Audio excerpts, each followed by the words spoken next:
Hey guys, welcome back to Otter Creek Garage. Well, behind me here we have our old loader tractor. About 8-9 months ago, I ran into some hydraulic issues with this. So I'm going to backtrack and show you what I did to fix that. I've sort of been fixing things as they come, just because I don't know how long I'm going to keep this machine. I don't really like it. It's kind of a piece of crap. Every time I use it, I'm finding issues that irritate me. And like I said in previous videos, there's very few parts available for these anymore, so I don't want to get stuck without one. I kind of need it. Anyway, let's backtrack about 8-9 months, and I'm going to show you what I did to fix these crappy hydraulics. Let's go. Today we're going to switch gears a little bit. We're going to do a little hydraulic troubleshooting. Hydraulic troubleshooting 101. So if you have one of these older Cockshutt 1450 or maybe an Oliver 1450, they're the same machine, you're going to want to see this. Let's get into it. Okay, so this is what's been holding me up all this time. I'd rather be working on my tractor pull stuff, but I think, as I mentioned before, we have a new location now. We're out in the country, and we have a very long, steep driveway. Fills in with snow pretty quick. So I needed to get myself a decent tractor to blow snow, and I needed a loader to lift things. I'm sort of a one-man band here. We've run into some trouble with this.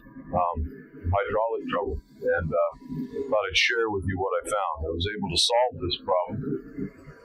What I discovered, I'm doing a little research here, these Cockshutt 1450s, it's a diesel, and the Oliver 1450s as well, and I believe the Fiat 615, these were made in Italy by Fiat. Fiat's been around a long time. They make decent stuff. However, parts for these are almost non-existent now. They only made these for a couple of years, and I'm starting to see why now. But in any case, their parts are almost non-existent. So you kind of gotta modify things to suit yourself. Here's what I found.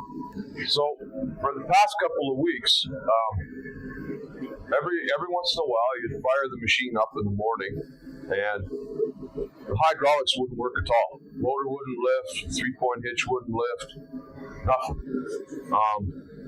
Power steering worked fine. It has a separate pump. Foolishly, I thought this was like a lot of the other loader tractors that I was used to, where the hydraulic and the transmission reservoir are common. They're the same. The hydraulic pump draws its oil out of the transmission. That's not the case on this machine. It has a separate reservoir. That reservoir is right under the seat right here. You can see there's your strainer housing, filter strainer. Right there would be where you fill it, where I now have a 90. Right here, this green tube here, is your suction line for your hydraulic pump. Okay? Now looking on the other side of the engine, there's your hydraulic pump right there. You can see the suction line going in the top. And the smaller high pressure line coming out the bottom. Okay. Power steering pump way in there, and it drives off the crank. So as I mentioned, the power steering pump and the hydraulic attachment pump, if you will, the pump that it'll run the loader. If you have one, it'll run the 3-point hitch, and 2 remotes at the back. Power steering worked fine. Power steering pump draws its fluid from the same pipe. There's a T in it or a Y in it, and it's driven off the crank right at the front. The hydraulic pump, the auxiliary hydraulic pump, drives off the timing gears. It's bolted right in, and it's about that level right there. We come across. The reservoir is higher, however, it has a bend, that bend that comes up and goes across. So you can see that there. See how that comes up and over. It's that larger green one you see, and down and over. So if you look at that and you follow that line, that reservoir is just barely higher than the suction side of the pump. Well, being that reservoir is just barely higher than the suction side of the pump, you can see where that may cause a problem. If you don't keep that hydraulic pump flooded constantly with fluid, it's not going to pump. So in doing a little more research, I read a story about an older guy that had one of these. He had trouble the same as me. And what he had been doing was parking the machine on an angle, on a hill, so that the back end of the tractor, where the reservoir is much, much higher. And he never had any more problems.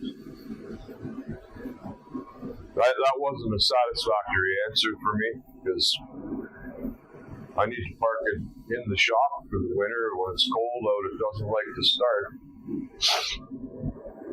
So, I'm going to show you what I did to solve this in one second here.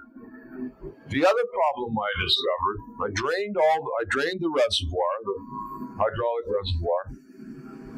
It only had about 3.5 gallons of oil in it when it was full. That hydraulic pump claims to be 7 gallons a minute. 7 gallons a minute pump with a 3.5 gallon reservoir, that doesn't add up. You need to have, you should have at least double the capacity of what your pump can do. Sometimes even more, depending on what kind of auxiliary attachments you have.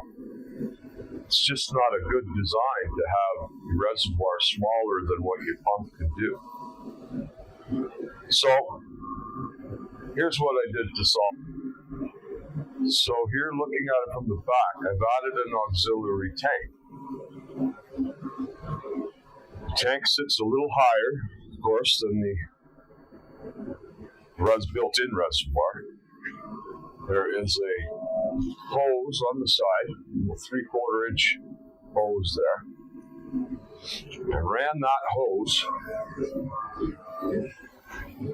all the way around here. I put it in there where you would normally have filled, where that brass elbow is, where you normally would have filled that reservoir. Okay, so now I've increased the capacity of that reservoir. What's also worth mentioning here, guys, is I also added these 2 tip cylinders for the bucket. When I bought this machine, it didn't have a bucket tilt on it. It was one of those old hand trip buckets. You pull the lever, trip the bucket, and then you had to lower it back down to the ground to lock it, which is not cool with me. So I added these 2 cylinders, made myself a quick attach for a bucket. And I've added cylinders, and I've added all this extra hose. You add more components to your system, the reservoir needs to grow, needs to get bigger. That's the way hydraulics works. The reservoir, when I was in school learning about it, it was supposed to be, your reservoir was supposed to be 3 times the size of whatever the capacity of your system was. That was sort of the rule of thumb. I may not be quite there with what I have, but I'm close, and it seems to be working well. So,